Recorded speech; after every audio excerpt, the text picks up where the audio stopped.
The Hawai'i Sports Radio Network on 95.1 FM and AM 760 presents Wake Up in the Den with Ku'ule Agbayani.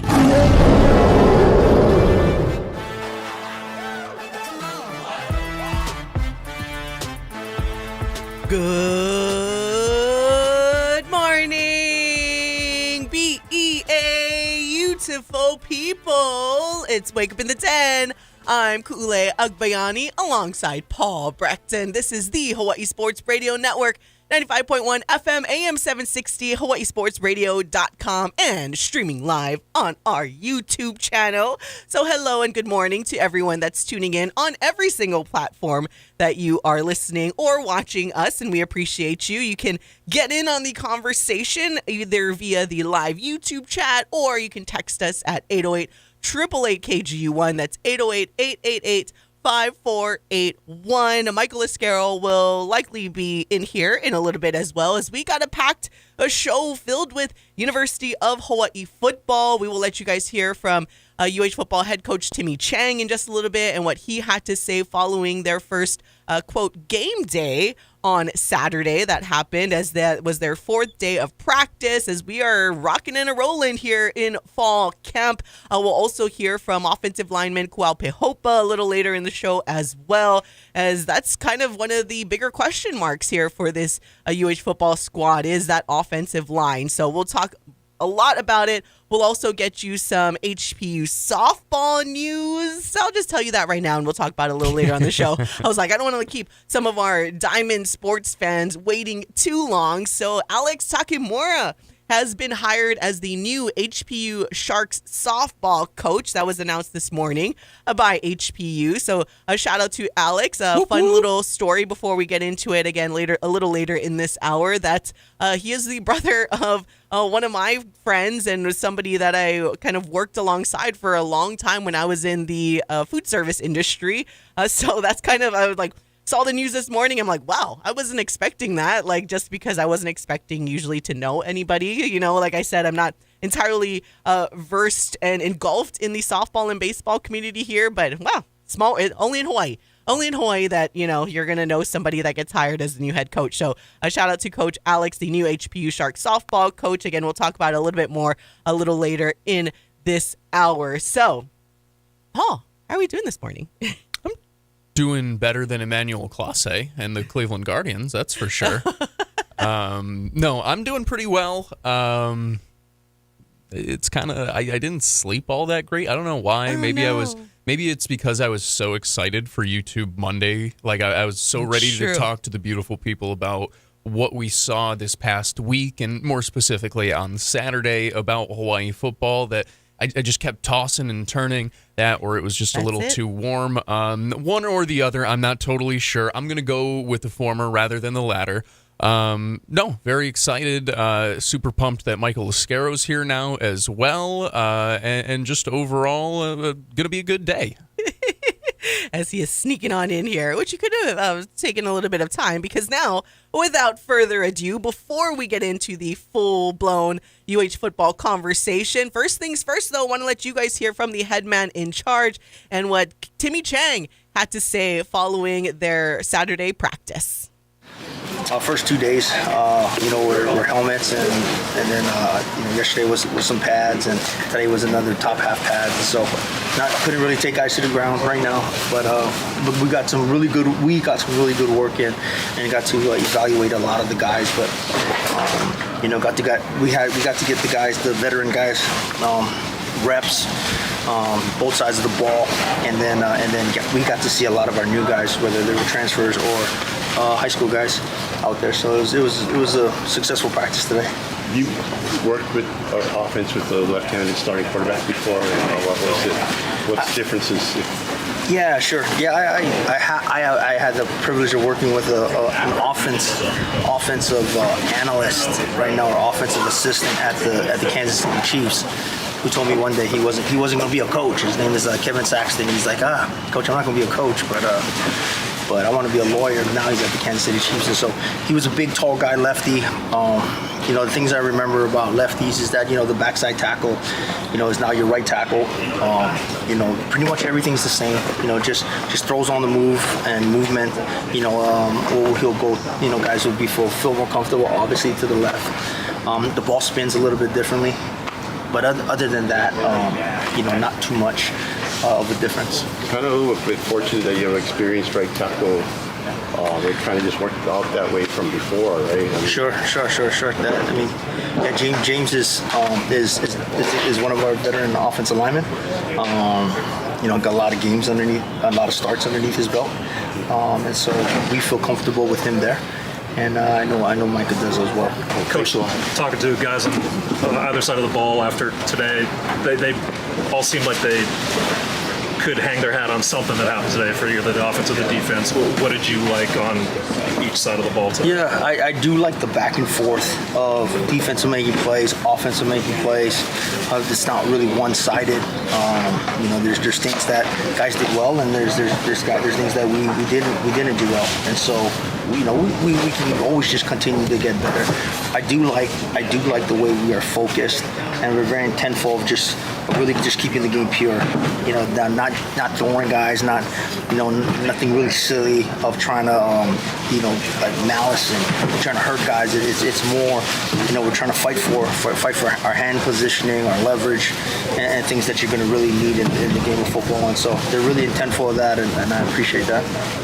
Coach, what do you make of the talent you have at the receiver level, and guys like Nick and Pofele that were Mountain West picks, and then how do you think that bodes for the offense, where receiver is a pretty important position here? Sure. We just came back, Christian, off of that Las Vegas media day, and I think the conference recognizes that we have some pretty good guys, and they were developed for 3 years now, going into our 4th year. So Pofele and Nick.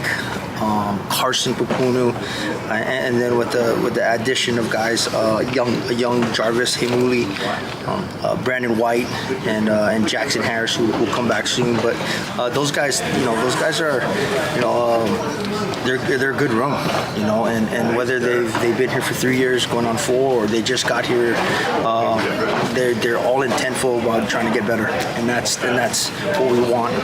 They got the physical capabilities. Now we just got to go out there and make some plays. How do you feel like your guys responded to the heat, practicing in the heat? I mean, a few weeks from today, pretty much at this time probably is post-game versus Stanford. How do you feel your guys are adapting? Yeah, I like the way that they're fighting through and getting used to, from practice 1 to where we are now, practice 4. Definitely, you can see them starting to understand what their bodies are going through and how we are got to get accustomed to what's going to happen, August 23rd. You talk about obviously it is day 4 of fall camp, but what are the bright spots of what you've seen, and what do you feel has to, just show on the field? Yeah, I really like how our offensive line and defensive line are really dialed in to our fundamentals and trying to get to the positions that we need to get to. From where we started January and February and early March, from our spring ball to where we are now, I think they made great improvements of that understanding, and then trying to go out there and execute. And so as we go watch the film here shortly, we'll get stuff cleaned up. But the interior guys, I do like their intent on trying to do things correctly. On Wednesday, you talk about the roster continuity, right, with the donations and whatnot. Defensively, too, the staff, pretty much everyone comes back. PJ just got elevated to cornerbacks coach. Year 2 in Dennis Thurman's scheme. What are some things you like from that, and just seeing how year 1 to year 2 in that scheme? I think if you ask Dennis, the thing that we like the most is they're very communicative. They're understanding. They're trying to get everybody on the same page, whether it's anticipating something to happen or an adjustment that gets made on the move because of emotion and other things. And so they're very intent on what's going on out there. And again, there's continuity, so they get to hear the same things over. They were with coach for 12 games last year, and they understand what he wants, and he has a better understanding of what he has and what we are, and now we can just go out there and try to execute and play fast and physical. And that was UH football head coach Timmy Chang and what he had to say following their, I guess it was tabbed as the game day, their first game day of fall camp on Saturday, as practice started the exact time and was the duration of what the game will be like on August 23rd against Stanford. Wait, what day is it? So started August 23rd, Saturday, Okay, August 23rd. That's the day it is. So 1:30 p.m. start time on Saturday. They ran through a little bit of like somewhat of a scrimmage, and then their individuals kind of went back and forth and in their position groups and whatnot. But yes, that was their game day that they'll have, again, practicing in the heat throughout the week, and then also having a couple of Saturdays where they're in the heat as well to really get acclimated to that, which later on when we hear from Kuao Peihopa, he kind of has like some funny stuff that he says about that as well. But as you guys heard, head coach Timmy Chang saying exactly what we heard from, and he was referencing Dennis Thurman, who we heard from last week, and just now it's a lot of the guys who have been in this scheme now for an entire season.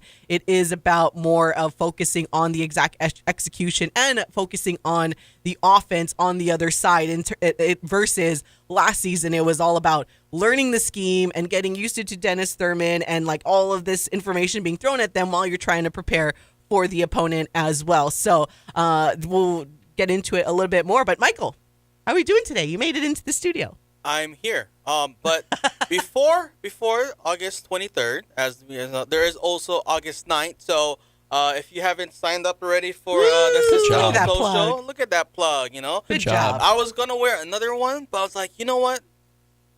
We got to plug Sisterhood Social because I feel like that hasn't been as plugged as much this year. Cool. Are you going to have something on your social media, you know, advertising for it? I have a lot of B-roll if you want to use Koo from last year, so we can get you know, just get you talking about it, you know, promoting it. I will. And there's one video I thought I saw, right? The young gentleman on our lovely football team did a pretty funny little was it a YouTube short, just a social media post of some sort that I thought was pretty good. But yeehaw, full disclosure from I guess a promotional standpoint. That's why before. See, look, Michael opened up a can of worms now, and now it's kind of diverged from the before we go to break.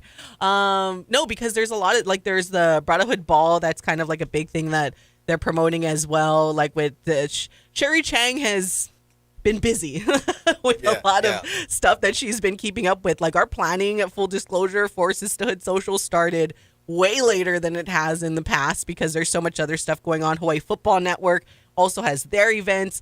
I don't even know if there's a Pigskin Pig Out, actually, now that I think about it, because I haven't seen that on the calendar. So I don't know. We'll see what's going on. But yes, like Michael said, August 9th, there are still spots open, and there are going to be some few additional changes because we know that there's a lot of you that have come out multiple years. So we're changing it up slightly for some things. Still, if it's your first time, you'll get a lot of what a lot of people had to experience.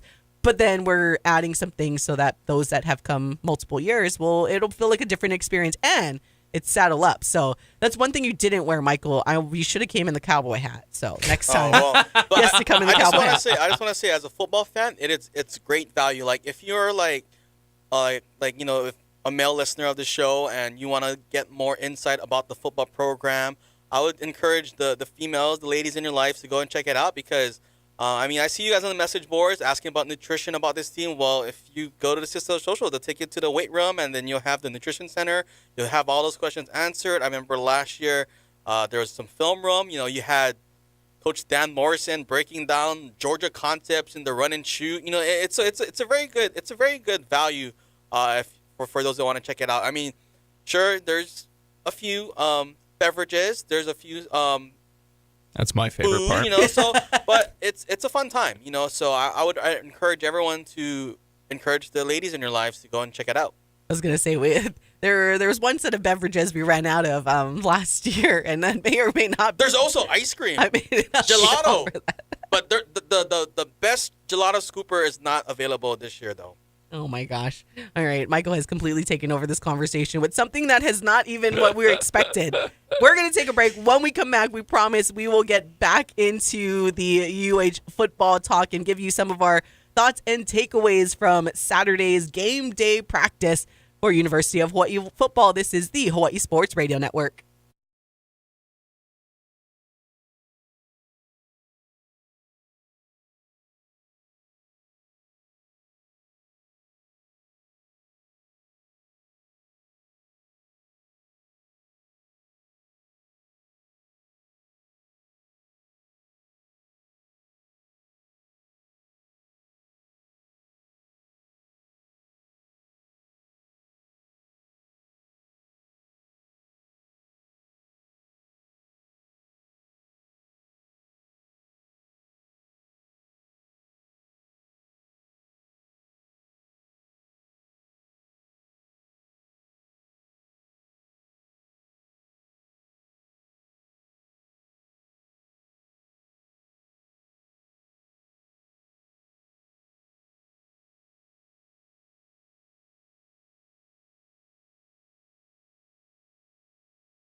more Wake Up in the Den with Ku'ule Agbayani on the Hawai'i Sports Radio Network, 95.1 FM and AM 760.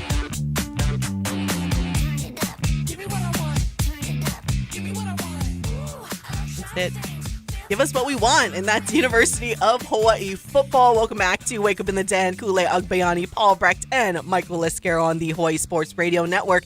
95.1 FM, AM 760, hawaiisportsradio.com, and streaming live on our YouTube channel. So hello and shout out to everyone tuning in, and a shout out to our number one YouTube live chat person, Caesar. He's going on there about some of the Bears and stuff, and we'll probably get to some of your stuff that you're putting in there, Caesar, a little later. But yes, University of Hawaii football, again, Saturday was practice number 4, and as we mentioned earlier, Saturday was their game day version of practice where they got started at 1:30, right underneath the hot sun. It was definitely very hot on Saturday. Not as many clouds as the other day that I went to practice. So 1:30 to 4 o'clock practice time. Not the entire time wasn't spent scrimmaging, but it was going back and forth between some scrimmage stuff and some unit drills and all of the things like that. But the main purpose was to be out there at the exact time, August 23rd.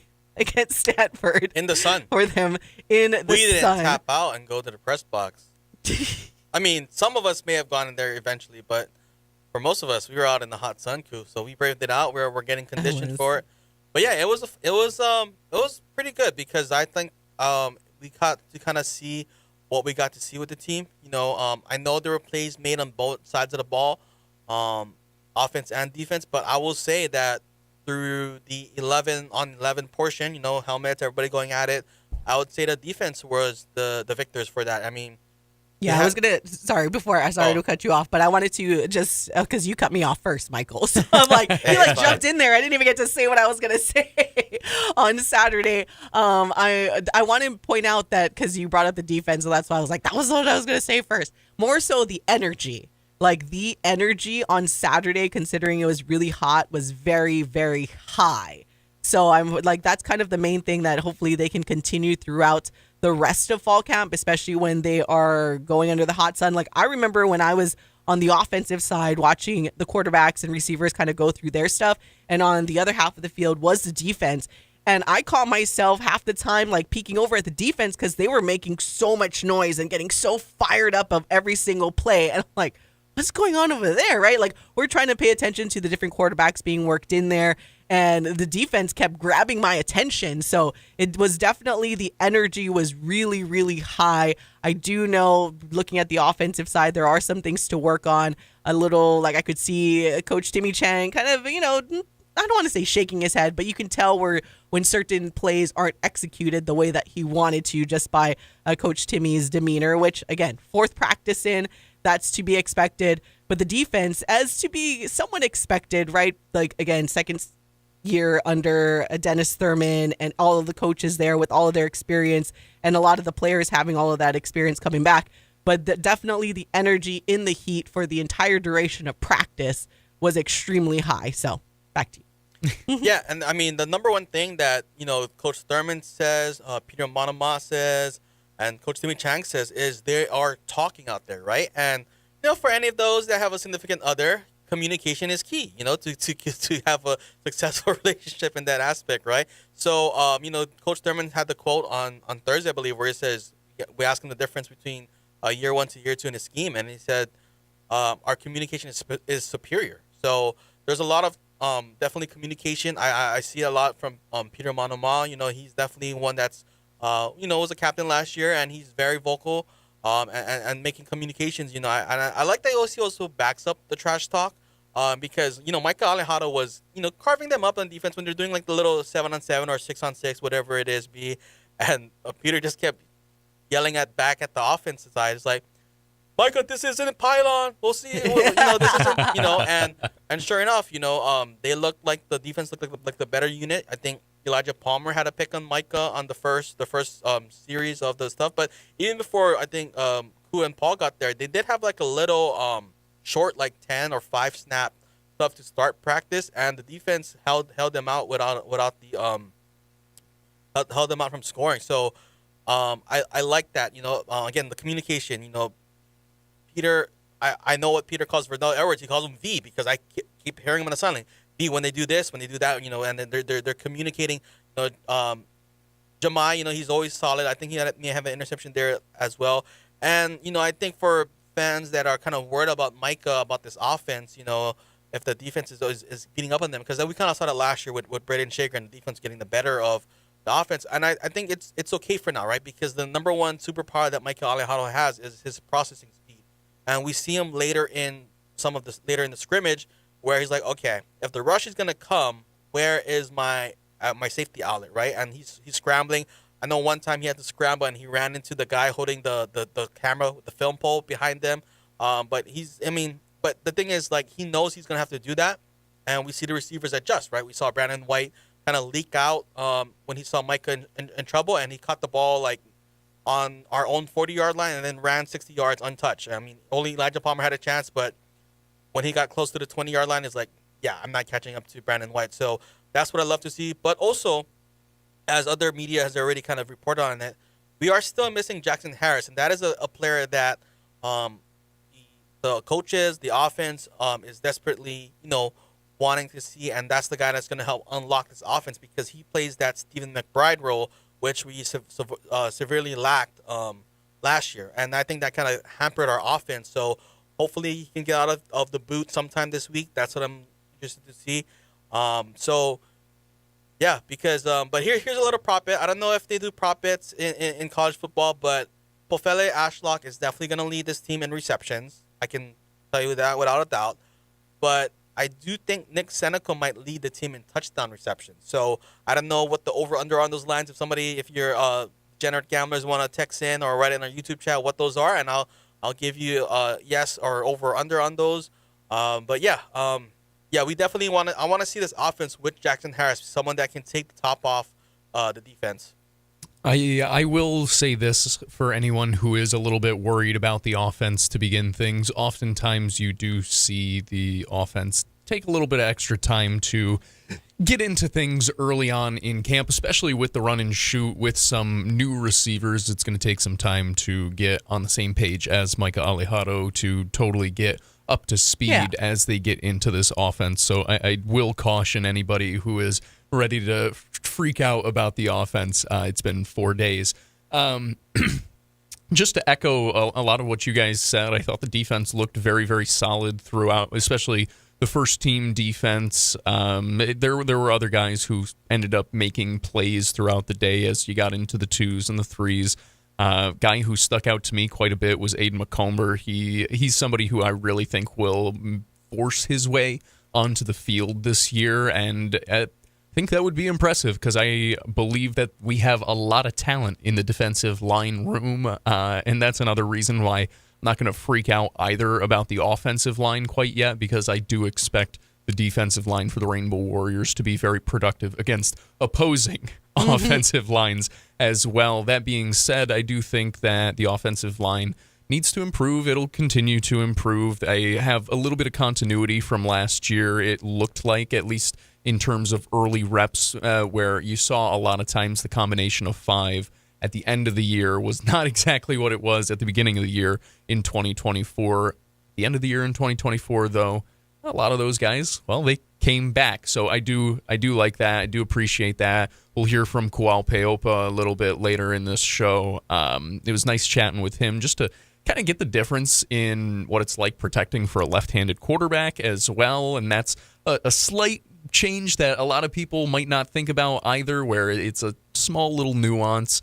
Overall, I mean, that's something that even Timmy himself brought up in the audio that we heard earlier, right, with James Milovale essentially tabbed to be on that right tackle side protecting Micah Alejado. So that's definitely the change. And something else Timmy said was how the ball spins differently, right? Comes out of the hand a lot different. So that's something the receivers definitely have to get used to.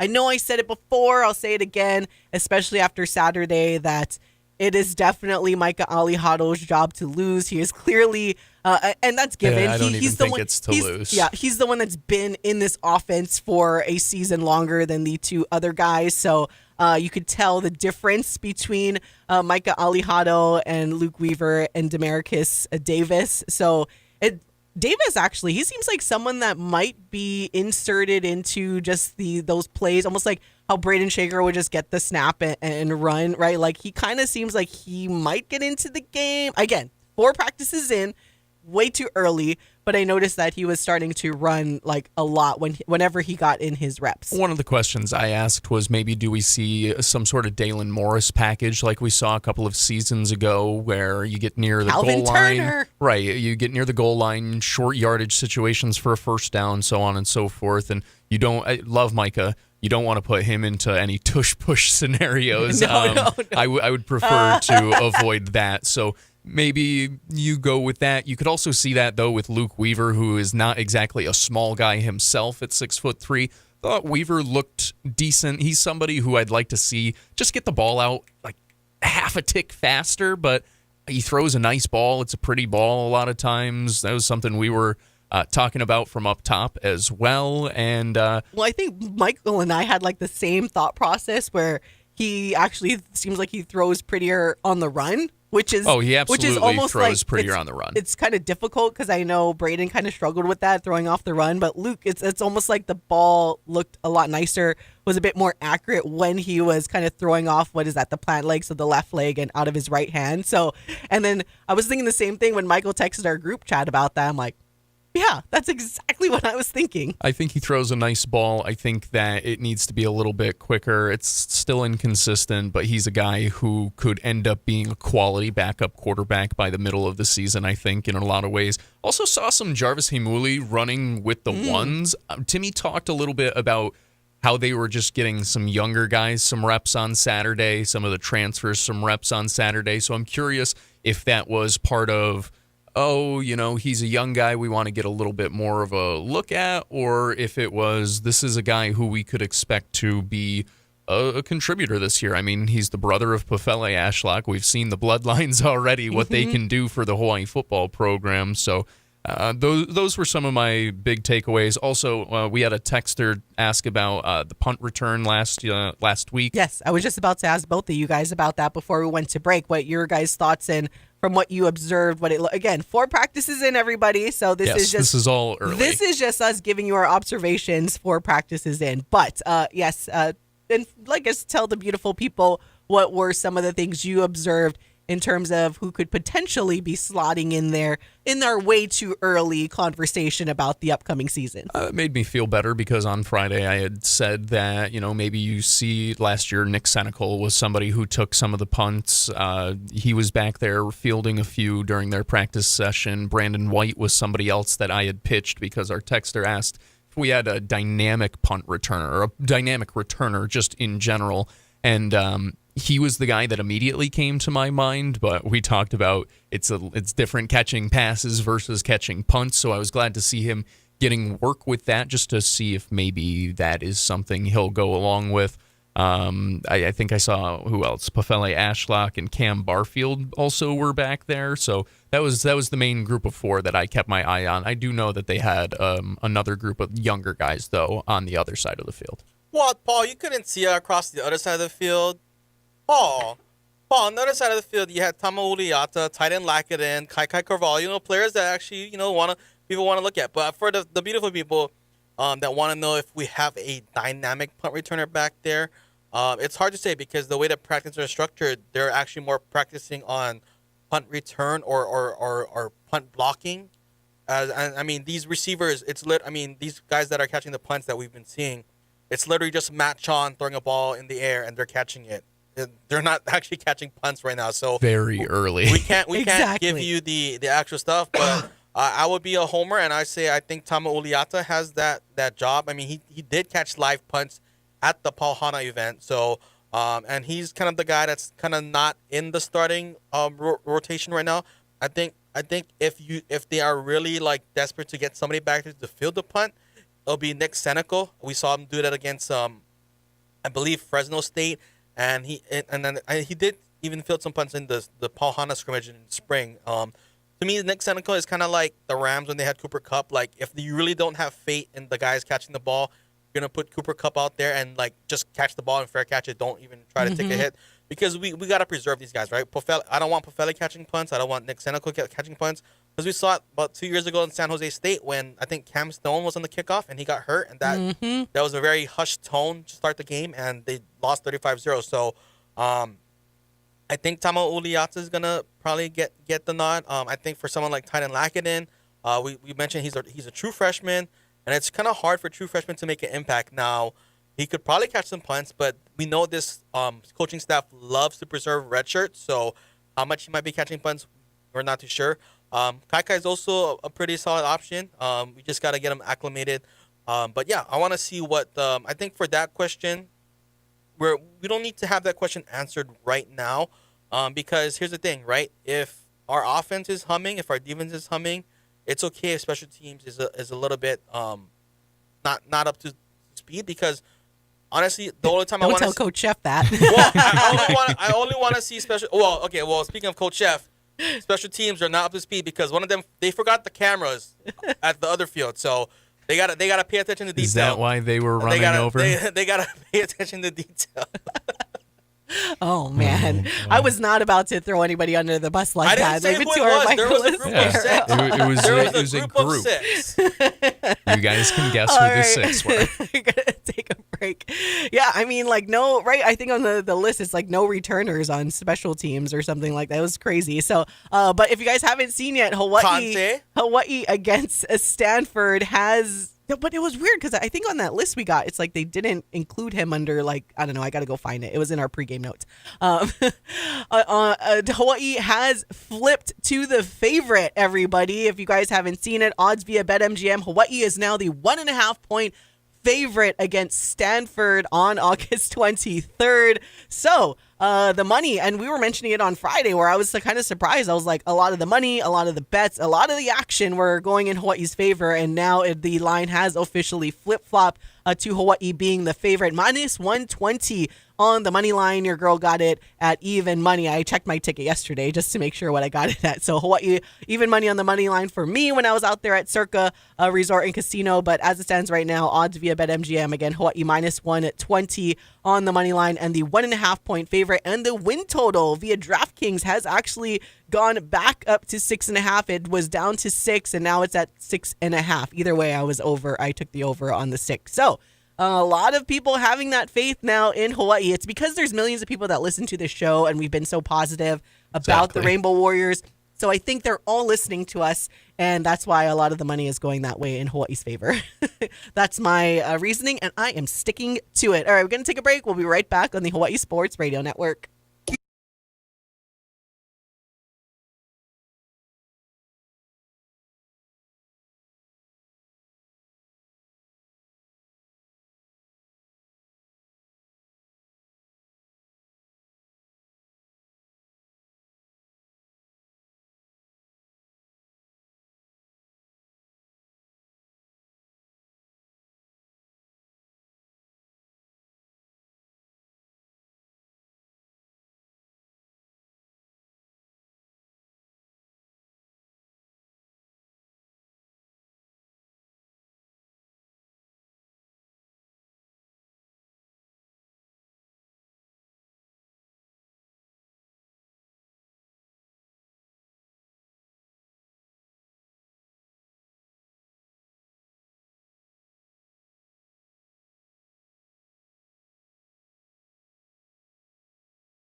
Back to more Wake Up in the Den with Ku'ule Agbayani on the Hawai'i Sports Radio Network, 95.1 FM and AM 760. Welcome back to all of you, the beautifulest of all the beautiful people. It's Wake Up in the Den. I'm Ku'ule Agbayani alongside Paul Brecht and Michael Liscaro on the Hawai'i Sports Radio Network at hawaiisportsradio.com and streaming live on our YouTube channel. So hello to everybody that are watching this Monday morning and every Monday morning or listening from 8 to 10 on your radio every single weekday. Be sure you guys like and subscribe to stuff on our YouTube channel. Thank you very much as we are full-blown into the new football season. We are going to get back to some football, but I did want to make sure we talk a little bit about some HPU softball as it was announced this morning that HPU has a new softball head coach. Alex Takemura is the newest HPU softball coach, has nearly 30 years in education and over 2 decades of coaching experience. Brings a strong foundation of leadership, development, and mentorship to the Sharks. He has coached high school baseball for 22 years and club softball for 14, also serving as an assistant softball coach at Chaminade University. So he is very familiar already with the Division II softball landscape. Most recently spent 8 years coaching baseball at Midpac, his alma mater. And as a student athlete at MPI, he was part of 3 state championship teams. He later returned to coach in the program, helping lead the JV squad to 2 ILH championships. So shout out and congrats to new HPU softball head coach Alex Takemura. And I was mentioning this when we first opened up the show, is that I never thought I would, like, in my mind know, even though we mentioned that it was rumored that it was going to be a local coach that got hired, I never thought I would actually kind of know the new head coach. What? And just, yeah. You know everybody. I am very transparent, though, that I am not completely in tune and engulfed with baseball and softball. So that's why I'm like, I wasn't familiar with a lot of the softball coaches out there. And of all of them, it was the one that I kind of know because his brother, Jason, was my executive chef when I worked in the food service industry in downtown, quite a while ago, but was there for a while. He is now the, I guess, Bamboo Catering, who does Japanese Cultural Center and all of their events and stuff. So small world that I know.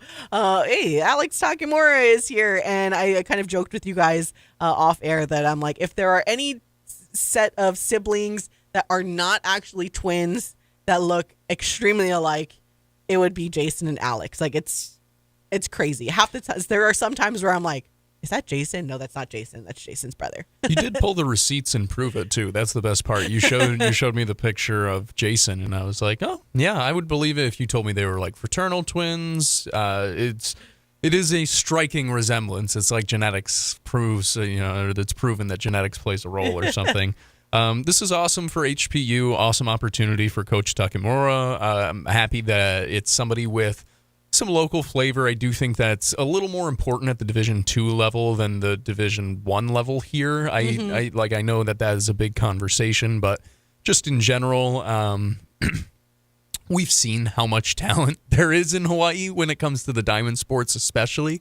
So being able to continue to tap into that, being able to continue to connect with that, I think is important. This is a program that has a lot of pride. This is a program that has a big amount of history. So I have to imagine that this is a hire that they wanted to knock out of the park. So hoping all the best for Coach Takimura. Really excited for whenever we'll get an opportunity to chat with him and kind of get to know him. At least I'll get to know him. I guess you might already kind of know him tangentially or whatever it may be. But just in general, I enjoy having somebody with both baseball and softball background as well. I don't know why. I can't put my thumb directly on like why that's a good thing for a head coach. But I don't know. I like it. It's different. It's somebody who very clearly is passionate about the game, and that is at the Division II level especially. That is almost 90% of being a head coach because the resources are not that of a Division I program.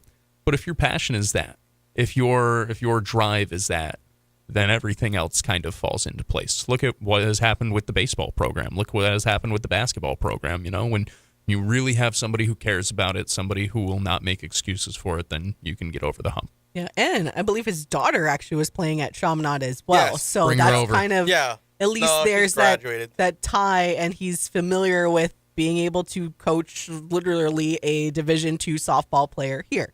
Well, I mean, we talk about having important for local ties, right? Like this team has a lot of local players on its squad, and I feel like there's a resurgence across the state in terms of all the softball programs and having local softball girls stay in Hawaii, right? We see it with Taryn Iramata coming back for softball, and we see it. UH Hilo was a very stacked squad this year.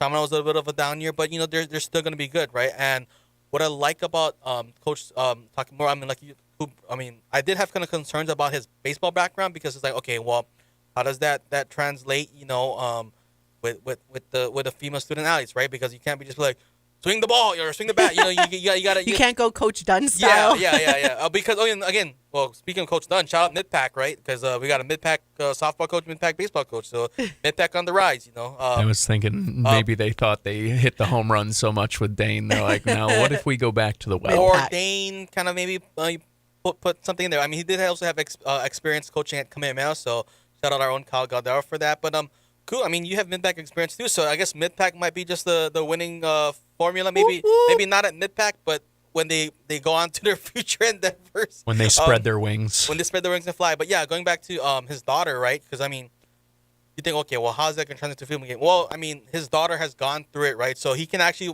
if he's recruiting, he can actually, firsthand tell parents and players, hey, I saw my daughter go through it, this is what you got to do. This is what's different from D1 and D2. These are the little extra steps, These are the academic scholarships you should be applying to help cover some of these costs that if the scholarship isn't covered fully. So I like that. He also, Shamana played at Sand Island, so we will. He just has to go to the. Go across the field. Instead of looking at the beautiful backdrop that is Diamond Head and the beach, you have to look at the wastewater treatment. But for the players, you actually don't have to look at that because you actually have the nicer view. It's just if you're in the press box with Paul and Kyle, then you just have the vast wastewater. They're just looking at the field. So, but yeah, I like this hire. He also coached some of the little leagues. I think the West region that went really far back in the early 2010s. So. He's a Pro City guy, so the Pro City is a very rich tradition of baseball and softball. I mean, their softball team just had a resurgence. They almost beat Kapaa for the D2 state title. So, Pro City on the rise, Mid-Pack on the rise, HPU on the rise. Woohoo! Go Sharks! Go Sharks! There we go. Shout out again to new HPU softball head coach Alex Takemura, and like Paul said, hopefully we can effort getting him on here soon, and that'll be kind of funny because I always chuckle at when there's coaches like Coach Alex who probably has never done a media interview thing before, right? Wasn't necessarily a head coach per se or someone that had to do a lot of media at the high school level. And then since he's assistant at Chaminade, not a lot of media stuff. So maybe we'll get his first head coach collegiate interview. So we got to effort that. Go ahead and text Bailey right now. We got to get Coach Alex on these airwaves. I'll work on it. Don't you guys worry. All right. We got to take a break. We'll be back to close out hour number 1 on the Hawaii Sports Radio Network.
Wake Up in the Den with Ku'ulei Agbayani on the Hawaii Sports Radio Network, 95.1 FM and AM 760.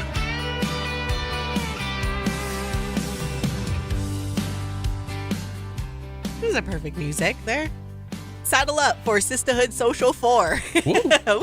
There's another plug. Again, happening on Saturday, August 9th at the Clarence T.C. Ching Athletics Complex. Hope you guys can come out. Go to nakoa.org to get more information and to also sign up. So all of the ladies and all of the guys listening, tell the ladies in your life to come join us at the 4th annual Sisterhood Social, and they get to learn more about the game that they love and support the team that they love from the actual coaches and the players that are there to help facilitate everything as well. There'll be a silent auction, so those of you, especially the guys and the ladies that maybe are busy and can't attend, there will be a silent auction for you guys to be able to bid on some stuff, and again, the proceeds go to the Brotherhood. And so stick around and look for the links on our social media that we will be sharing, and like Michael said, we'll put together some of the highlights that we had from last year that you don't want to miss. Last year was the Ladies of the 80s night, which was a really fun time. So this year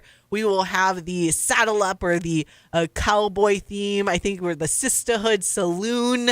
It was a bunch of catchy stuff and a lot of fun stuff that they're doing on the UH Football social media as well. We will get back to our UH Football conversation coming up at the first thing in hour number 2. We'll let you guys hear from offensive lineman Kuao Peihopa and talk a little bit more in depth about that offensive line and also the running game and some of our observations that we saw from, again, early on.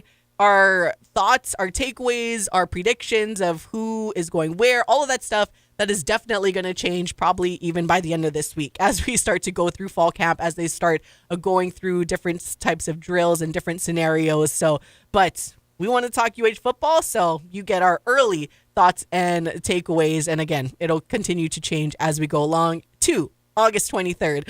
Kickoff against Stanford. Again, Hawaii flipped to the favorite, favored by 1.5 now after opening as high as I believe it was like a 9.5 point dog, and now the favorite against Stanford. Win total also squeaking back up there to 6.5. But again, we'll get back into more UH football conversation. Wanted to close out hour number 1 though, as we only have a few more minutes left, with something fun that I saw on the Chicago Bears social media. I know Caesar was texting in about the Bears a little bit.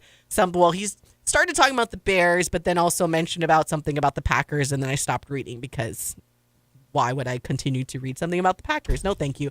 But I saw something on the Bears social media, and I wanted to ask this question to the guys, and also for anybody else listening that wants to kind of chime in. It was a fun little thing. It was, what superhero, if you could only pick one, would you want on your NFL team? So depending on maybe what pieces could potentially be missing on your NFL team and why, only one. And you can have fun with this. Like for myself, and there were some of the Bears players that had mentioned this, I agreed with having the Hulk, because if you have the Hulk, like, who's your center? And you would give Caleb Williams all of this time to move around. And because I'm like, we have good receivers, we got a good tight end, we got all the offensive pieces. Just as everything else, you're always concerned about the offensive line. So mine would be, for the Chicago Bears, got to have the Hulk there to get into your offensive line and protect Caleb Williams. So Michael, we'll start with you. What superhero do you think would help out on the Rams that you would want? I mean, if I'm a GM, would have to go Superman. I mean, I don't want to pick Superman, but you have to go Superman, because if the other team wants to bring out kryptonite, I'm just going to say that that's a illegal substance and they're going to get transferred. But it's only illegal substance if it's ingested. What if they just sprinkle some kryptonite on the field? I'm going to say that's Stickum. They got Stickum on their hands. But I don't know. This question, I mean, I will say, though, since we're talking about superheroes, I did see the new Fantastic Four over the weekend, and it's pretty solid. So after that film, though, I guess the MVP of the team would be Invisible Woman. So Invisible Woman, Sue Storm, would be my pick, because we're talking superheroes. Let's get the ladies in there, because Sisterhood Social, August 9th. But what position would she play? What position she would play? Yeah. She'll be on the sideline. She'll be a coach. But then she'll like hide the players, and then they'll just magically reappear and catch the football. But like, But they'll be like, "Who is Matthew Stafford throwing a no-look pass to?" And boom, And it's nobody. a receiver magically appears because we had them disguised with Sue Storm. I can get with that, Paul. They just signed some pretty good players over there with New York. But you could have your superhero. What superhero would the New York Jets benefit from having? A lot of them. It's funny because I did sit here immediately. I'm like, oh, Superman's a great wide receiver too, right next to Garrett Wilson. But again, you just need the squirrel to take on some kryptonite onto the football field. And that's the thing, right? I hadn't thought about that. So when you said that, I started to think a little bit more. I think Spider-Man would be a fun one. Similar in terms of bouncy athlete, great hands, doesn't drop a whole lot. The Jets need help in the wide receiver room. I feel pretty good about the defense for the most part. I mean, I suppose, I like your pick of the Hulk, adding the Hulk to the offensive line. I'd probably tack him onto the defensive line next to Quinn and Williams. Feels like a terrible time to try and stop if you're an offensive line. Thor, I considered Thor in there a little bit, but he's more godly than he is superhero in my mind. I'm going to go with Spider-Man, though, just in general. I think that's the best way to build on our offense right there and take a little bit of attention away from Garrett Wilson. But Spider-Man cannot play for the Jets because the Jets play in New Jersey and Spider-Man is from Queens, Paul. He can make his way. Good counter. But is there any skyscrapers and buildings for him to weapon way across? But you talked about the illegal substance, so will he be able he has the ultimate sticky, so can he use that? It depends which Of course, Spider-Man. it's his power. No. Depends which Spider-Man, Paul, because the original Tobey Maguire, I am familiar. It came out of him, but the Andrew Garfield, they had web shooters. So you have to be Pacific, Paul. Pacific. It has to be Pacific. Paul. In Oregon? It has to be It has to be the Tobey Maguire one because it's naturally occurring. Our texter texted in, although not a superhero, my team or their team, the Arizona Cardinals had a villain, Juggernaut. That works. Regan Mauia. Yeah. Former University of Hawaii fullback. Yay. That's I like awesome. that one. I like that text. Perfect. What a way to end Great this ad. hour. Yeah, great addition. Thank you very much. All right, we do need to step aside for a break. We'll be back for hour number 2 and get back into some University of Hawaii football on the Hawaii Sports Radio Network.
Back to more Wake Up in the Den with Ku'ule Agbayani on the Hawai'i Sports Radio Network, 95.1 FM and AM 760.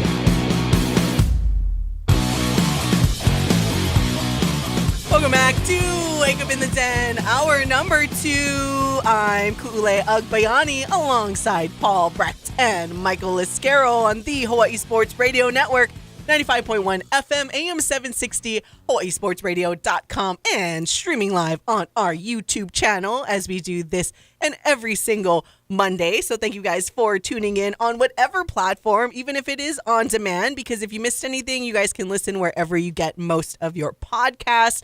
Feel free to chime in on the live YouTube chat or via our text line at 808-888-KG1. That's 808-888-5481 if you guys want to get in on the conversation, as we are getting back to our University of Hawaii football convo with our takeaways from the first few days of practice. Again, this is way too early types of opinions. They're still kind of going through the initial, I don't even know what the term is.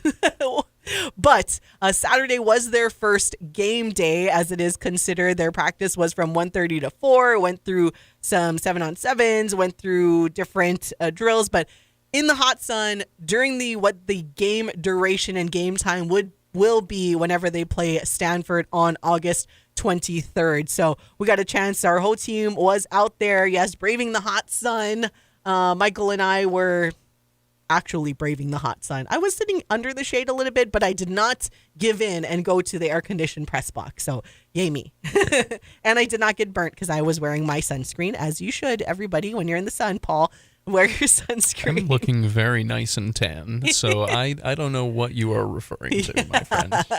But we want to, I guess, starting this hour, want to get into, I guess, one of the bigger question marks. Again, still going through a lot, and a lot of people are always going to be concerned and want to talk about the offense, the offensive line, and especially the run game, because that was something that felt non-existent last season. So we will get into that in just a little bit. But first, we want to let you guys hear from someone that Paul and Michael had a chance to catch up with following practice, and that is offensive lineman Kuao Peihopa. And Paul, start things off in this.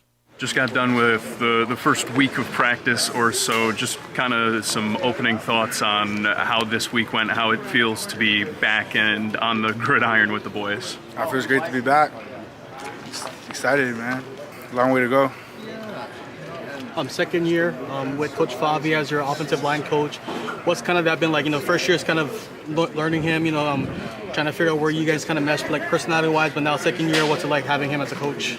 Yeah, it's awesome. I mean, we're kind of, last year, obviously, we got to go through a whole season together, and then, now we're stacking on that, so it's awesome. Coach Favi's really smart, so it helps. And then, it really, he was a player here before, so he understands that it really just comes down to us. So it's been good.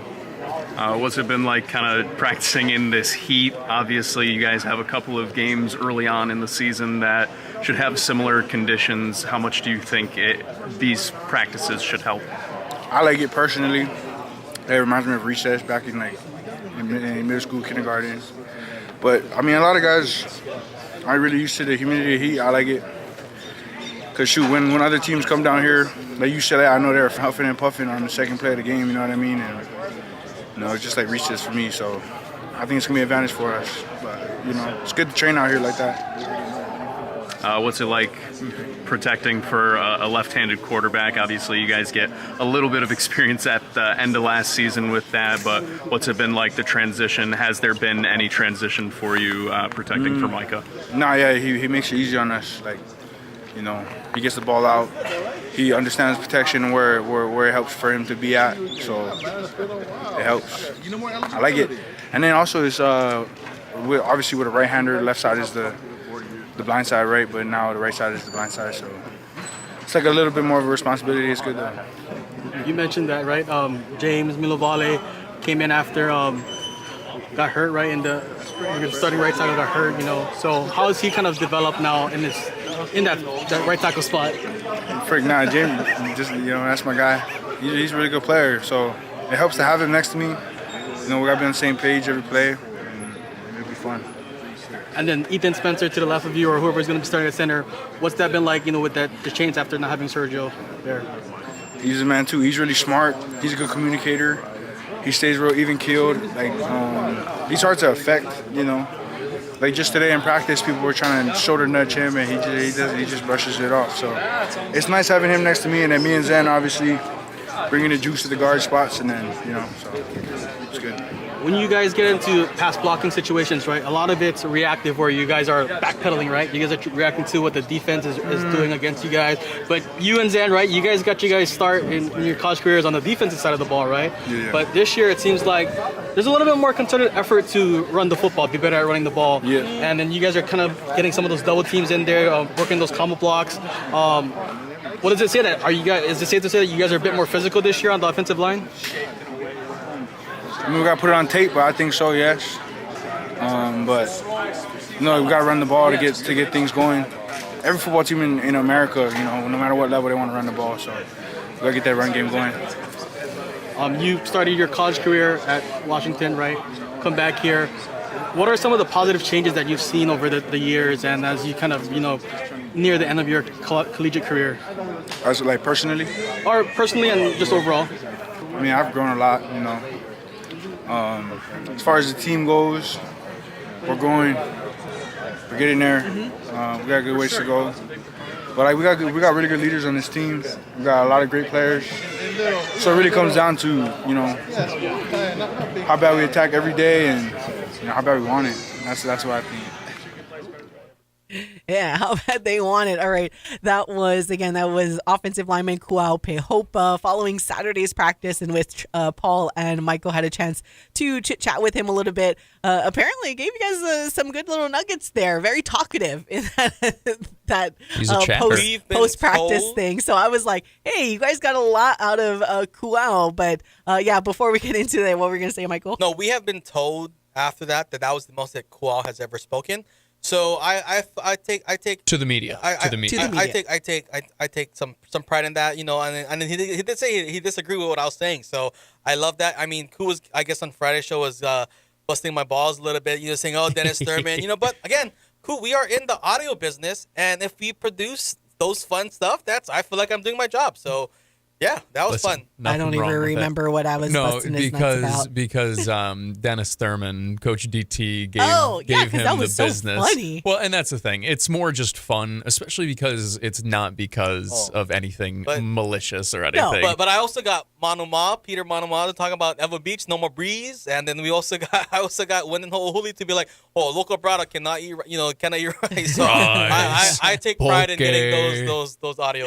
I might honestly go back and clip like a few of them just so we have random drops to toss on the show from time to time. You start talking about food, rice, poke. I feel like with Koalas, you should post about him he's like, no, I like the hand fighting or something. I like to punch. I'm like, and post a photo of him with slippers on his hands. I'm like, why not? Cause no, it was a really nice conversation with him, though. I was very thankful that he took some time to chat with us because, like Michael said, he's not exactly one that frequents the media, but I thought he definitely gave some good little nuggets here and there. I thought it was fun hearing his perspective on playing in the heat, especially because that's one thing that I worry about with the big guys. Not him specifically, but sometimes when you look in the trenches, I mean, I know I'm over there on the sidelines dying. Like, I can only imagine when you have full pads and then essentially double me, in about the same size body height-wise and then double the size. That would suck to be in the heat like that. And tell you what, these guys are tough, and it was fun to hear him talk about. It takes him back to the days of recess and stuff like that. If he or if Hawaii is able to acclimate to the heat, I think it would go a long way because he's not wrong talking about other teams coming in and huffing and puffing and this, that, and the other. I think that is going to be what we see in week 0 versus Stanford, especially because early on in the season, you're still working to get into actual game shape. Add on playing in the sunlight in the middle of the day in Hawaii, it's a little bit different than what you're normally getting into, and I'm glad they're preparing for it because this is not a situation that Hawaii typically wins in. They play middle of the day Hawaii time. It pretty much just chalk it up as a loss for the last 25 years. Yeah. Oh, did you say double your size but the same height? Just about. I didn't realize that we had 6'5" Paul Brecht over here, man. We got to start that media basketball league sometime soon if we got 6'5" Paul Brecht. Weep. I do want to talk a little bit more about the run game because that's also something Kuao mentioned. And I know a lot of fans and, of course, us in the media were just like, man, when are we going to get this run game going last year? Because it is going to be different. We talked about it in the first hour where Micah is not built the same as Braden Shaker. So you can't expect Micah to be running the ball barely any, if at all, right? At least early on, like you're not going to want to sacrifice your quarterback potentially getting hit or being tackled the wrong way, right? Because we see that all the time.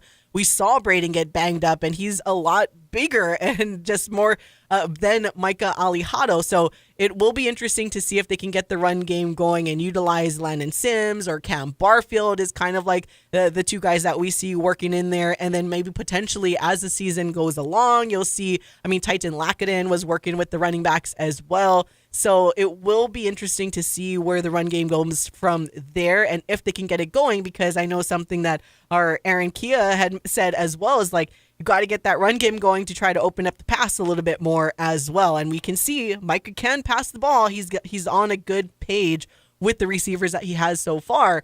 But if the team is going to always expect you to pass, then it becomes all of a sudden it becomes a little, I don't want to say easier because that's not fair, but a little more predictable you're to one-dimensional. defend. Yeah, to defend. Where at least with Braden back there, again, he would take the ball, pick up a few yards every now and then. So we need to get that run game going for sure. And knock on wood that our entire offensive line can continue to stay healthy throughout the season. Well, if you're going to talk about the run game and the running backs, who you have to talk about Sitana Mikaele because he ran over somebody in that scrimmage. Of course, you got some haters in the from media adjacent people that say, "Oh, was that the ones? Was that the twos? Was that the threes?" He still ran over a D1 college football player, so that was nice.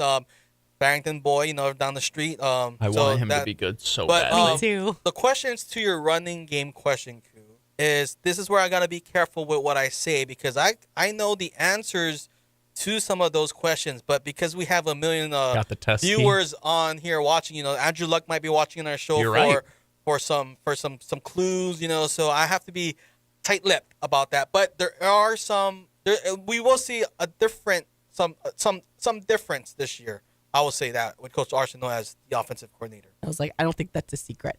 I'm excited for the run game this year in a couple of different ways. I thought Landon Sims looked good on Saturday. I thought he continues to be a productive back. Last year, we kind of talked about him being on the field, how you needed him for pass blocking. I'd like to see him get a couple of opportunities in the run game, and to do that, you also do need to block it up a little bit better for him. It was really fun to see Sitani Mikaele just absolutely lay the boom on somebody because it was something that made all of the media go, whoa. And then, yes, obviously, some people were questioning, okay, well, if it's against the threes, is it as big or whatever? Doesn't matter. He's got to work his way up the depth chart, and it was cool to see. And Cam Barfield, somebody else who I thought impressed out of that running backs room. Titan Lakaden, obviously, the true freshman, is working with the running backs, now listed as a running back on the roster as well. I know there was some question about whether he was going to be a wide receiver or a running back. Just kind of got to get him on the field or want to see a way to get him on the field in any way that they can. I know our Caesar talking about in the chat, he's a big fan of the run game as well. Mentioned Landon Sims, mentioned Kai Carvalho, mentioned Titan Lakaden. And then, of course, on the defensive side, Ka'eo Akana. So, all the local boys. Oh, yeah. Everyone's going to be looking out for how the local boys are going to do. I'm just curious to see if and when we ever get someone that, I say it every year just because we have the guys that are built similar. Like if we ever get a Chad Owens-esque type of guy that is just playing like in the slot, because that was like just electrifying to watch, right? You just dump it Chad and you just go. And we have like 7 players of those size. That's what I mean. But I'm like, nobody so far has been able to shine. Blaze Kamoku is the one. That is somebody else. He is the sleeper pick. He is the riser from week 1. We need to be saying his name a lot more. Blaze Kamoku, he was one of the players that I was surprised. Well, I was surprised at a lot of names that were cut after the spring practice because there was a lot of local players that I was looking forward to seeing taking the next step. But he was one that kind of survived those cuts. And there's multiple times in the week one, whether it be the scrimmage or in the practices during the week, where he would catch a ball and you would have these media adjacent people like, oh, is that Kai Kai? It's Blaze Kamoku. Was that Kai Kai that caught the ball? It's Blaze Kamoku. And then even too, like there's multiple times he catches the ball, people are thinking that's Kai Kai Carvalho, but no, it's Blaze Kamoku. And he did have like the final play where after the scrimmages, where they would just kind of give them the ball and it's a sprint to the end zone from both teams. So Blaze Kamoku definitely is the riser, and you mentioned Kyle Kana, so a potential brother-in-law to Kyle Kana. Potential. Oh, hey, nice little tie-in there. I like it.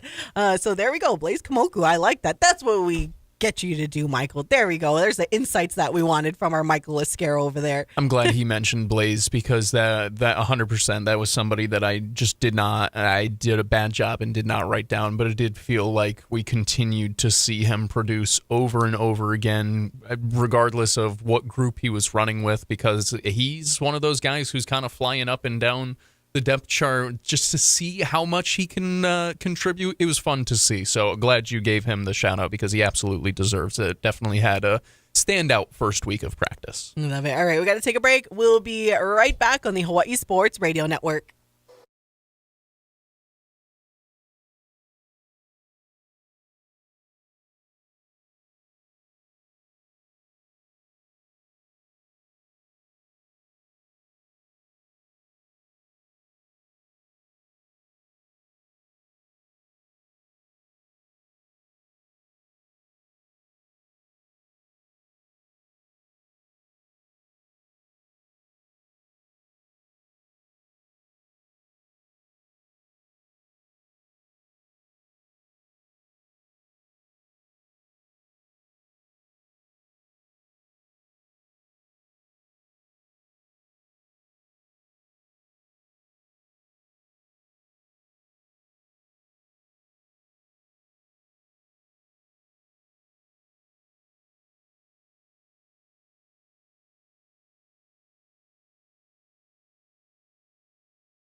Wake Up in the Den with Ku'ulei Agbayani on the Hawai'i Sports Radio Network, 95.1 FM and AM 760.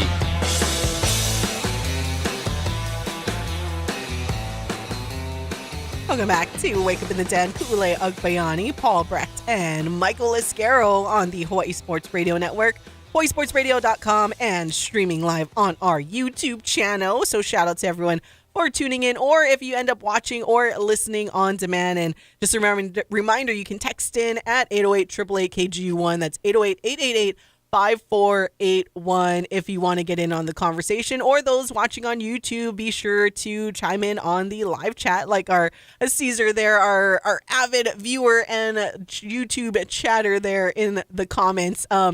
It's so funny because during the break, I just saw my email and I got a bit excited because it's a new Aloha Stadium newsletter that gives like the updates, but basically the update is that there is no update. All right, never mind. Did you see the text we got? Yeah, so I was like, I did not, but I saw this. So this newsletter basically talks about what we had already talked about. Just last month, the NASED project team announced an extension of its deadline for negotiations with AHDP through mid-August 2025, allowing more time for thorough thorough discussions and planning. In addition, key representatives of the project team attended the convention Sports and Entertainment Facilities Conference this month in Arlington, Texas, home of the AT&T Stadium, Globe Life Field, Choctaw Stadium, Texas Live, Six Flags Over Texas, and the Arlington Convention Center, replete with hotels, restaurants, and retail facilities.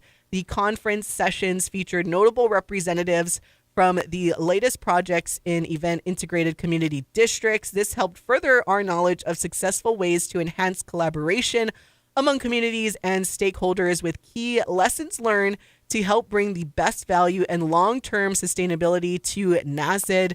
The additional special events included site tours of the sports arenas and guest speakers such as the Arlington Mayor and Executive Director of the Arlington Economic Development Corporation. So that is your quick update via the new Aloha Stadium newsletter that I just received this morning for this month. Other than that, it kind of talks, whoa, Paul. It talks a little bit about just some basic Q&As about the rail and everything.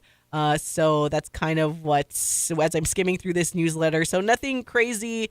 I'm sure some of you get it as well, but just wanted to share that little tidbit about the Aloha Stadium. So I would say we're about, 2 weeks away from seeing if the contract is for sure going to be executed.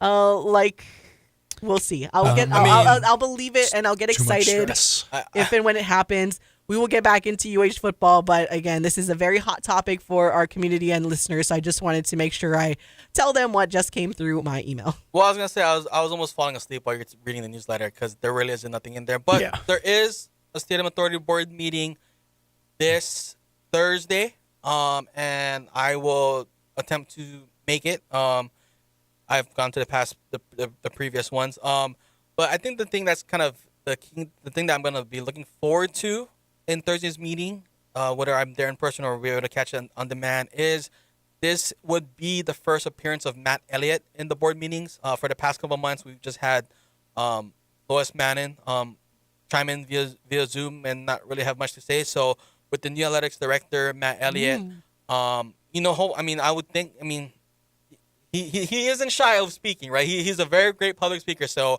I don't imagine he's not going to say nothing to report. He's definitely going to be making friends and, just kind of being his Matt Elliott self, just being warm and welcoming. But also the Stadium Authority Board, I know Brandon Morica has kind of been the spokesperson, but he is stepping away from being chair of the board. He's still going to be on with the NASED project, I'm told it's called. At least that's how the board refers to it. I thought it was NASED, but it's NASED. They like to say it. He's going to be like a consultant. He's still in the engineering background. So there is going to be some kind of new leadership. It's probably going to be Vice Chair Eric Fujimoto. But yeah, so that's what I'm looking forward to. And then, some of the more media members that don't have rose-colored glasses will usually be there, so they can ask some of the more pointed questions. So and put some pressure on what's going on, because when I talked to Kinamaka, last month, right? He's like, oh, we have all our 3 timeouts. We're at the 10-yard line, whatnot, or the 20-yard line. We just got to get those final 10 more yards. But we're burning our timeouts, and we're needing the defensive penalty called against the other team if we're trying to get this in there. So I was hoping that they could get this deal signed before the start of training camp. That way, when training camp starts for football, like, hey, awesome news, our stadium's going to be in 2028. But we're really pushing it now, and they just need to get it signed, because that would be very, mid-August is what they said the deadline was. Mid-August is August 15th. So I hope they don't push it to August 15th, but definitely when the Brotherhood ball is on August 16th and you have Stanford the following week, we need some positive news. There's a big push about tickets now. Season tickets are on sale. I think today individual tickets are on sale as well. But again, you want the fan base to be involved. You got to get this deal done. You got to get it. You got to get it signed. And for the fans that want 50,000 seats, guys, come on. We barely can fill out the one at Ching Field. Let's focus on what we can do first. But yeah, so that's what it is. UH football, Stanford, August 23rd is now the 1.5 point favorite per bet MGM. But I don't put any stock in that. You know why? Because there's a lot of movement on the Hawaii games in week 0. We saw it last year with Delaware State where they were like 34.5-point favorites, and they couldn't cover it. So crazy stuff. Honestly, it's because it's week 0. There's not a lot of big games going on, and the degenerate gamblers that have the benefit of gambling legally, not unlike us in Hawaii, they want to put money on somebody, and Hawaii is always very attractive. And when people don't have a dog in a fight, I'll root for Hawaii. So I don't want to put any stock in it. You still got to go out there and play the game. Me, known degenerate gambler that has money on the game. I was gonna say degenerate lovingly. Like that's whenever the connotation that we use or that we are using along with degenerate is always tongue in cheek and lovingly. I do want to make sure that is put out there. I mean, I would be a degenerate gambler if it's legal, but I'm just saying it's. When I was in North Carolina for the bachelor weekend, I had 36 hours. I put in 3 bets. That was at a movie. Oh, I forget the movie that it's called. I think it's called. I know it's. It's a Vince Vaughn movie. I think Channing Tatum was in it, and there is actually a line that Channing Tatum says that says only the degenerates bet the Hawaii game. Like exactly. And it was a while ago. It's so We're gonna funny. have to find it because I'm gonna have to get that. I was gonna say I'm gonna have to get that here for a little drop or a little sound cue, a little sound effect. Oh, it's so funny. I was like, I remember the first time I watched the movie, I'm like, did he really just say that on this movie? Like, so, and this wasn't, it's not a new movie. It was before betting was all over the country as it is now and where it's less taboo. Like this movie is probably at this point, maybe like 15, 20 years old or something. Whoa. Where it said, Hitting guys. Degenerates bet the Hawaii game. Again, me, apparently, with the betting on the over win total and Hawaii at even money to beat Stanford straight up. Yeah, it's free money glitch. But we are the station that carries VSiN on our airwaves. You can listen to it before wake up in the den, or you can listen to it in the afternoon on your drive home or whenever it comes on. And speaking of VSiN, they give you the best bets. Again, I'm not hating. I love the degenerate gamblers because you guys tune into our airwaves, 95.1 FM, Once AM again, 760. degenerate lovingly. But we talk about August 23rd, Stanford game. Cool. August 22nd. If we're talking about gambling and VSiN, what's on August 22nd, Koo? Oh yeah, the beautiful people know that, but I don't want to. I guess I don't want to heavily promote it yet until we know all of the location stuff yet, which we were working on. Which did you send out that email? I did, Koo, and he responded to me at 5 in the morning today, Koo. Okay, cool. So we're still working on the location settings for Friday and Saturday, which we'll tell you guys a little bit about as our VSiN friends are coming in to town. But anyways, again. Michael was just steering this conversation all over the darn place right now. We're on YouTube, guys. It's live. We're also on the radio, so we're still wanting to take care of our radio friends as well. So, well, they're having a blast because last time I went off the rails, we had a really fun text, so that made me feel better. Shout out that texter. By the way, shout out to our other texter who I mentioned at the beginning of this segment. First off, same person who has texted in multiple times for this show, so I love you. Yes. Second off, they say, I ended up in a YouTube rabbit hole and saw a video last night where DT talked about how he watches Young and the Restless when he was at Jackson State. I'd love to see DT's reaction when Michael asks a Young and Restless question. And you know what? I would too, because I think that would be really fun. Yeah, bet. I'll double down on that. Challenge accepted, Michael. Challenge accepted. If Dennis Thurman is available again, sure. I will ask that question. Yeah, when will DT be available again is the question, realistically. All right, let's go. He might frequent the media even less than Kuao Peihopa. Probably. Yeah, by the way. DT's forced to talk to the media. I am going to look. There's still a lot more fall camp to go, so that is on Michael Iscaro's challenge accepted list. I don't even know what Young and the Restless is. I got to do my research first. It's a soap opera. So it's a soap opera. I like that. Good little fun tidbit there that from our texter, because I wouldn't have guessed at all. Like, this is kind of on, like, if Dennis Thurman were to say he watches Love Island, I'd be like, what? Imagine.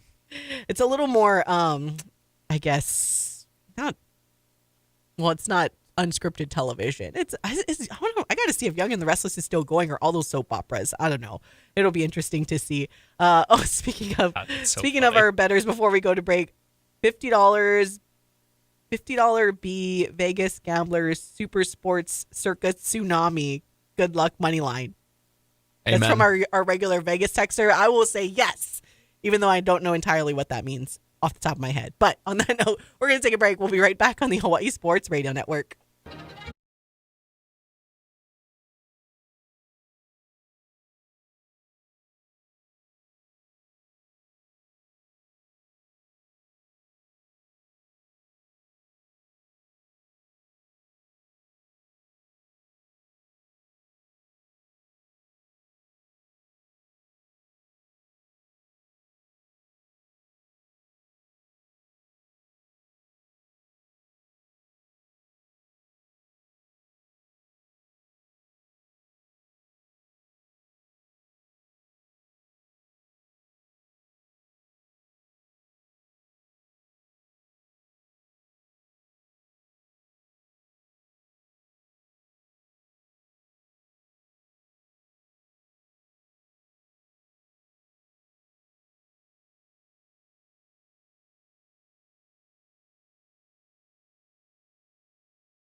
Back to more Wake Up in the Den with Ku'ulei Agbayani on the Hawaii Sports Radio Network, 95.1 FM and AM 760.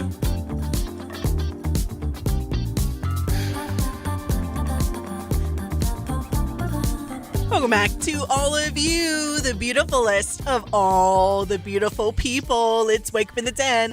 I'm Ku'ulei Agbayani alongside Paul Brecht and Michael Liscaro on the Hawaii Sports Radio Network, 95.1 FM, AM 760, and hawaiisportsradio.com. Thank you guys for tuning in this and every weekday morning from 8 to 10 and streaming live on our YouTube channel as we are right now and every single Monday, or in watching or listening on demand wherever you get your podcasts. We've been talking a lot about University of Hawaii football because they officially completed their fourth practice of fall camp, and Saturday, which was tabbed as the game day of fall camp, started practice at 1:30, ran till 4, as would be the scenario when Hawaii plays Stanford. So we've been kind of giving you our thoughts and takeaways from that. We heard from head coach Timmy Chang in hour number 1. So again, if you missed that, you can go back and listen or watch a little later this morning. We also heard from Kuao Peihopa a little earlier in this hour, talked about the offensive line and the running game that Hawaii hopes to get going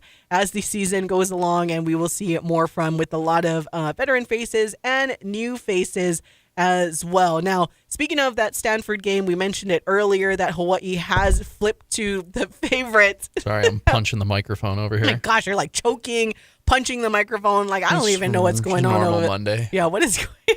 Normal Monday. I'm just trying to adjust. Oh my gosh. I'm so excited about Felipe Hernandez being back in our chat to chat with Caesar that I can't contain myself. Sorry, guys. So, again, Hawaii flipped to the favorite. I know our friends on VSiN last week had mentioned that Hawaii had flipped to the favorite at Westgate, was probably the first place that Hawaii was seen as a favorite against Stanford in week 0. But now it seems as it's kind of going with the trend with a bunch of different sports books. I looked at DraftKings and BetMGM. I'm sure our friends at Circa have it as well, where Hawaii now the 1.5 point favorite, and the win total has gone from 6 to 6.5. at least via DraftKings. So that's going to be fun. But talking about that opening game against Stanford, Paula, I know you've been working on some of your preview stuff for that as well. But are we texted about this. It's like, it's almost like I dislike it. Yeah, you're kind of like, I don't want, worried is the wrong word, but a little, you just kind of dislike the overall, as much as the millions of people probably got their faith from the fact that we've been so positive about this team and, building it up. And as our other texter mentioned, when I was a guest on another podcast, that apparently a lot of people tuned in, people that tuned in on that, like, can the thousands of you come over here and watch our YouTube, please? Thanks. They all heard that we were very heavy on this Hawaii football team. So, but have you seen, I don't know if you kind of went on the Stanford side of things, because as you mentioned last week when you were starting to do your early matchup research with Stanford, that a lot of people that are not necessarily on the Hawaii bias coverage side, everyone was still on the Stanford side, that Stanford would be Hawaii, all of that stuff. Have you managed to see any changes there, that maybe in the media-wise and people that cover the team, if they feel differently about the Stanford Cardinal, or is it just the gamblers that are like, hey, and like we were talking about in the previous segment, like, hey, the gamblers just want to bet the Hawaii game. Everyone wants to get in on Hawaii football, and we're going in early. But in terms of just the people that actually cover football and cover the sport, have you seen any change in the dialogue there for people losing faith in Stanford, maybe as they're starting up practices as well? Not really. I've seen things pretty much stay the same. I did listen to an interview that Frank Reich did the other day with Matt Castle, and I apologize, I forget the other co-host's name, that I thought was decently interesting, where part of me thinks in my mind, like, this could be a home run for Stanford this year if they do it right, and part of me thinks that this could be a total disaster. I guess when he came in, he was not forced to keep staff. That makes it sound like bad. But like a lot of the staff that was already there, he didn't get to fill out his own staff. He talked a little bit about how they were just going to run the offense that they ran last year, not even his offense, but then they got through spring camp, and they were kind of like, yeah, we gotta at least do some adjustments. And he talked a little bit about how he thinks that could be an advantage for them in the early games of the season, in the early weeks of the season, because you're going to have that unpredictability. You're going to have that question mark on your offense and defense, to be fair, after bringing in a new coaching staff that is kind of making a combination of new and old. When it comes to the media members, when it comes to people actually talking about the game, I have not really seen any change in the narrative. It was always that Stanford has one of the toughest schedules in the country this year. If you look it up basically anywhere, I think it's a top 25 in terms of strength of schedule, how difficult that it is. And it starts off with Hawaii. And when I was doing my research, I think something that a lot of people don't take into account enough is the travel to Hawaii itself. And that was something else that I found interesting in that Frank Reich interview, where he discussed how they have a plan and a sports science plan about travel, because obviously Stanford, an athletic or an ACC team, in the Atlantic Coast Conference, they're going to be traveling from west to east. And his entire career, or for the most part, his entire career has been traveling from east to west. And so I thought it was interesting. He talked about how they've put together a plan based in science for that. But no, long-winded way of answering your question. No, I have not seen any real shifts in media members, in media coverage. Hawaii is a spunky team. Everybody thinks they can be a spunky team this year, but the confidence is that you have a P4 opponent with P4 talent, and it's tough to beat that out until Hawaii proves that they are a good program, which, to be fair, they haven't really done over the past few seasons. They've proven they've been on an upswing, but being on an upswing from where they were does not mean that they are a good football team now. So interesting. They got to prove it. That's a massive amount. I only bring it up because when you look at the betting lines for people that aren't familiar with, in the span of less than a week, like to shift that much is like just a massive amount of money that is going in on Hawaii for all of these lines to move before we're even a week into like practices. Well, here's the thing: is that Frank Reich was hired later in the year because Andrew Luck got rid of the former coach, where I guess there was some talks of toxicness around in there, those lines. Especially potentially even with the females at Stanford. But again, Frank Reich, he is only the interim coach. He is not the long-term solution. Andrew Luck, he's only doing this as a favor to Andrew Luck.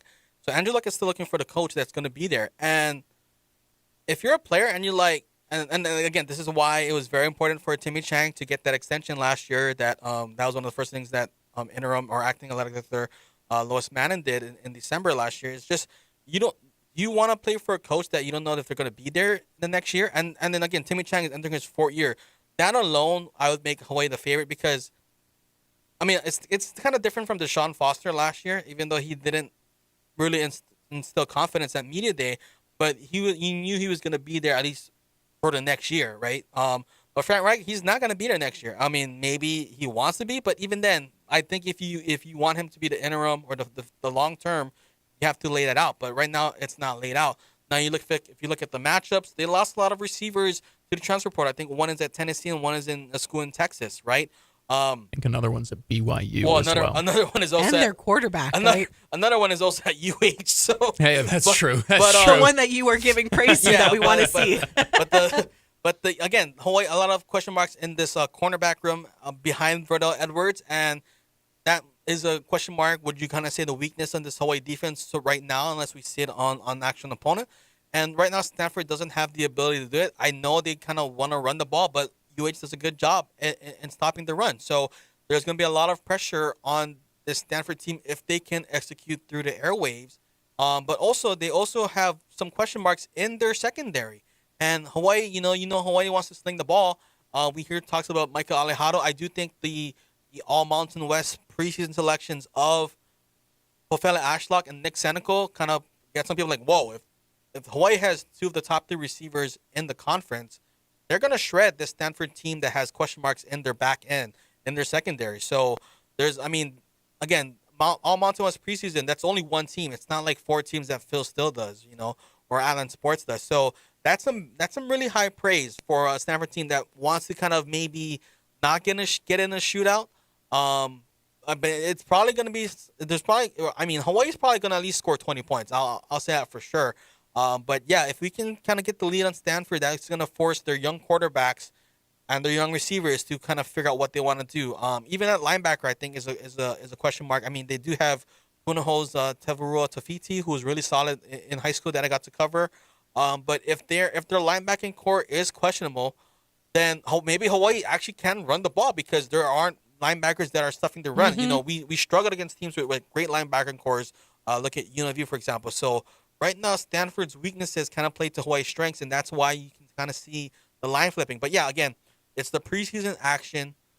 Frank Reich only being an interim, getting hired late in the cycle, and you get our All Mountain West receivers. I got to check if Stanford got anybody on the all preseason ACC, but it's highly unlikely. So yeah, there's a lot of things to have Hawaii the favorite. But again, they still have to go out and win the games. And then, I want to think that we've been putting some good work in promoting that Hawaii is practicing in the hot sun.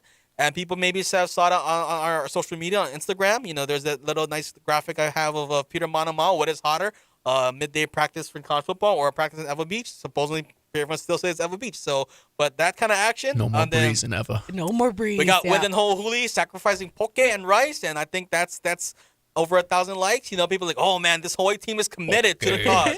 Sacrificing poke and rice, no can, but yeah. As a local brada. Local brada sacrificing poke rice. I can't even sacrifice rice. Toughness. I need a comment in that comment section and be like, Foodland has left the chat. Yeah, so we're saying Wyndon can't get NIL from the Foodland Poke section. Maybe from the They do have a deli, so he can get from the turkey slices, the fresh turkey slices. On wheat bread. No, well, now he can have it with wheat bread. When he was starting, he said no bread. No bread was allowed. That's why Rob DeMello was like, his nickname is going to be Slices. Himself. By the way, just looked it up. Michael is correct. There are no preseason selections for the offense, defense, or special teams for Stanford, and Stanford was selected to finish 17th out of 17 teams in the ACC. So there's your preseason look over to the I keep wanting to say the Athletic Coast, the Atlantic Coast Conference. And they do have the lowest win total of all the P4 teams at 3.5. So take that how you must. By the way, Michael, we do need Hawaii to score a little bit more than 20 points if we're saying they're going to win. And this is for our friends that like to bet the over, because the total is set at 53.5. So we're going to need a little bit more than 20 points from Hawaii. They're going to win. Here's the thing. I don't know if Stanford's going to cover their end. So that's what I mean. We need a little bit, but that's 50. What I mean. We need a little bit more points to get the over. Micah, that's just do what you did versus New Mexico. You know, just do that again. Take the points. Arizona game. Take the points. Take the over, because that game is going to be blazing hot in terms of the scoreboard and the field. Ooh, there you go. All right, got to take a break. We'll be back to close things out here on the Hawaii Sports Radio Network.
Wake up in the den with Ku'ulei Agbayani on the Hawaii Sports Radio Network, 95.1 FM and AM 760.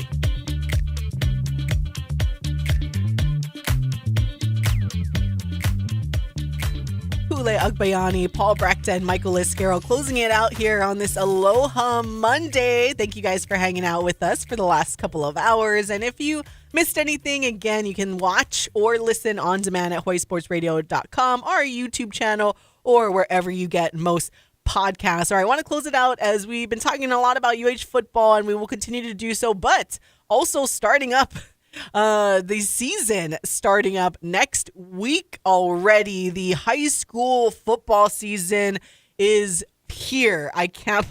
We are rocking and rolling. Someone just asked me yesterday or over the weekend. I think I was talking to Emily, Coach Chef's wife, and she's like, oh, like what is your week like, or this upcoming weekend? I was like, honestly, this is probably, aside from UH football practice, it's like the final weekend of just having somewhat of a normal week. And then high school football starts, and then girls volleyball will start up in no time. And then UH sports, we got UH soccer that starts before football, and then women's volleyball, and then we get to football season. So it's a lot. So high school football, though, starting next week. As it stands right now, our first game, as we are excited to continue our partnership with the OIA, our first broadcast for our OIA football coverage will be next week, Friday. Oh my gosh, you guys, it's next week Friday already. Oh my God. Next week Friday will be August 8th, Lelehua and Waipahu will be the first game on our docket, and we'll get that schedule up for you as soon as we can. But fun little game between my alma mater and Paul's. Oh. Yeah, the quick bet. We'll double down on it. So Lelehua Waipahu again, Friday, August 8th will be our first OIA football broadcast and our first high school broadcast of the new sports season. But Michael, you're saying kind of there are some scrimmages that are happening this week ahead of the schedule. And again, next week for the OIA that is technically tabbed as their preseason for the duration of majority of August until the very end, which we'll get those schedules up for you in a little bit. But yeah, just kind of your early outlooks on this high school football season, Michael. Yeah, there's scrimmages this week already. Thursday, Friday, Saturday, they usually have it. I got to get a schedule because, I mean, we're going to be running around, right? I don't know if I'll make see, the thing is, I don't know if I'll make this Saturday's scrimmage schedule, but there's multiple of us. So one of us can go to high school, one of us can go to college and check that out. But yeah, it's going to be a fun time. I'm curious to see Kahuku's new offense with Coach Kavika Stan as the offensive coordinator. I hear a lot of good things about that. They also got Rhino Moore back at tight end. You know, he's committed to Florida. So that offense is going to be your running and going. St. Louis, I'm intrigued because are we going to see them go back to more of their roots with a run and shoot, or are they still going to want to run the football as they did with Taina Lakanen under Coach Tupo Alualu? But there's going to be a lot of action, you know, all across the board. Division I know there's a lot of movement, but Campbell sort of got a bunch of transfers from Kapolei, Waianae in the trenches and in receiver room. But even speaking of Kapolei, they also got a bunch of transfers. But I'm curious to see how Mililani does. I heard the transfer portal kind of hurt them. So we'll see how your alma mater does. You also have Farrington. You know, they are definitely on the rise. They want to get into the playoffs for the OIA Open Division. So it's going to be a fun time. And I just love it because the fans, you guys just show up in the comment section on our social medias and you just kind of I just have fun watching it and reading all your the comments and keep it going because there's a lot of engagement and we love that.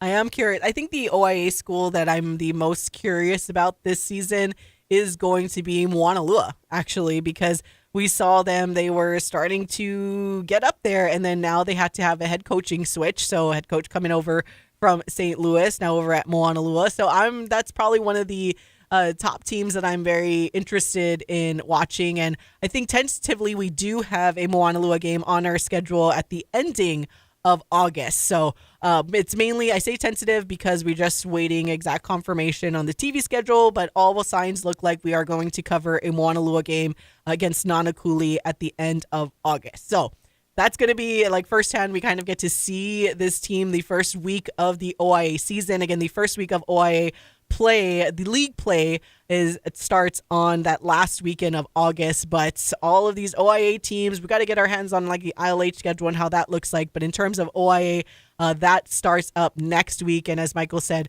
got some scrimmages there. But next week, Friday, again, we'll have the Waipahu Lelehua game on Hawaii Sports Radio Network. And then there's also Moanalua Campbell in action, Nanakuli and Kamehameha Hawaii, Roosevelt and Aiea, Waianae versus Lahaina Luna, Farrington versus Kamehameha Kapalama, and that'll be at Farrington High School, lower campus, Kamehameha Schools, Kaiser versus Kaimuki. All of those games happening next week, Friday. And then Saturday, you've got Kapolei and Punahou Kahuku versus St. Louis. So that's, as Michael was saying, next week, Saturday, kind of an interesting offense to look at with Kahuku. Waialua versus Waimea, Kailua and Castle, McKinley and Pac-5, and Iolani and Radford is your first weekend of matchups for the OIA. And of course, we see some neighbor island teams and some ILH schools as well. Paul, before we kind of bow out here, what is maybe one of the teams that you are looking forward to seeing, or the OIA football squads you're looking forward to seeing with all of the transfer portal action going on right now? I mean, every single year is so incredibly exciting. It's very fun to watch everybody, blah, blah, blah. That's my political answer. Obviously, I want to watch Kahuku by the end of the year. Paul, we don't want to talk about politics. I love to watch me some Kahuku, especially with the amount of talent that they'll have on their team. Farrington, though, is the one that always sticks out to me. I love what Coach Mike Lafayette does over there. I think that they are a well-oiled machine moving forward. I think they get better and better year over year. And I think that they have a decent amount of talent that goes under the radar as well. So very excited about them. like Michael said, curious about James Campbell. How's Campbell look this year with some new faces, not just at the quarterback position, but all across the roster. Plenty of storylines to look into, and you can listen to all of them here on the Hawaii Sports Radio Network starting as soon as next week. I just can't believe it. Like, in my mind, I still feel like we are at least like a month away from the start of practice. You said next week, and my heart dropped. I was what? I had to double check the calendar, too. I'm like, is that correct? Next week? It is. So next week, high school football season is here, on top of adding to our coverage of UH football as well. But luckily, we got our team that will be everywhere, or try to be everywhere for you guys. But for now, we got to go. So for Paul Brecht, Michael Iscarroll, I'm Ku'ule Agbayani. Mahalo for listening. Bye. Home of the Los Angeles